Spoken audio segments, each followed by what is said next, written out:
Hello, everyone. My name is John Russos, and this is a Toast to My Naivety. It's all brought to you by the Here's My Thing podcast. This is a 10-episode series. As of today, September 13th, 2021, the first 5 episodes are available. And then in 2 weeks' time, episodes 6 through 10 will also be available. I'm releasing them in batches because I think it makes more sense for the story. That's the main reason. Makes sense for the story.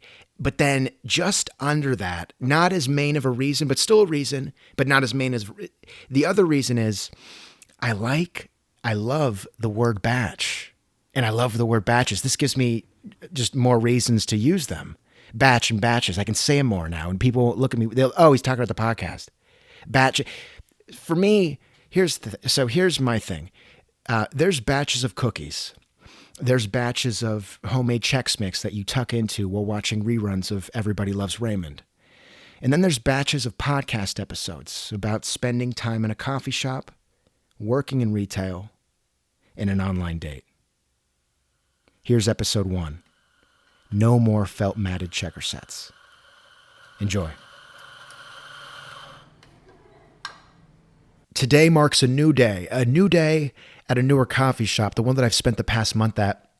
It's been excused, recategorized really. No longer will it be known as a space to work, but instead as one to nullify hangovers. It will be somewhere where I can waddle down in flip-flops and sweatpants and a flannel with no shirt underneath, where I won't receive judgment, just lip-ring smiles. It's a space where I can move defeated, with bedhead and maybe even a hickey or two and bruises, a lot of them unexplained, to be rejuvenated through flat coffee and a bagel slathered with cream cheese, because really it's a conflict of interest. I need to get stuff done.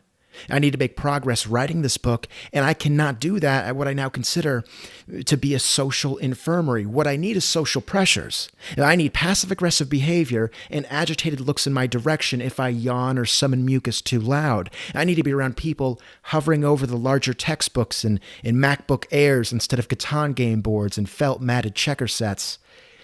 And so for now, I've said goodbye to this social infirmary, mainly from a creative standpoint, but please know that when I write about that coffee shop, the social infirmary, when I write about it, I spell it coffee, S-H-O-P. As plain and simple, that's what it is. But this new place that I found, this new literary home base, this new coffee shop that I'm going to, when I write it out, I spell it coffee, S-H-O-P.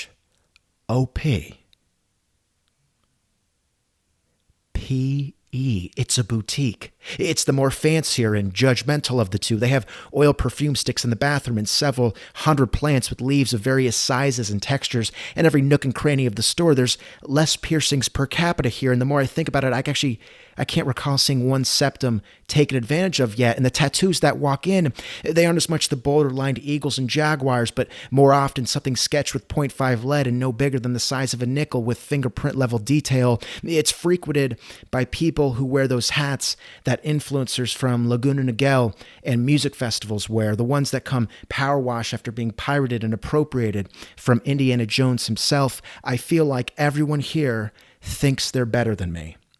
And I suppose noses sit a little higher when there's nothing by Philip K. Dick to bury them in. And I'm not complaining yet, as while the environment runs on the very thin line between aesthetic and toxic, I have made a bit of progress writing, more than anything I did at the social infirmary. Blobs are becoming paragraphs and run-on sentences are coming to more appropriate halts.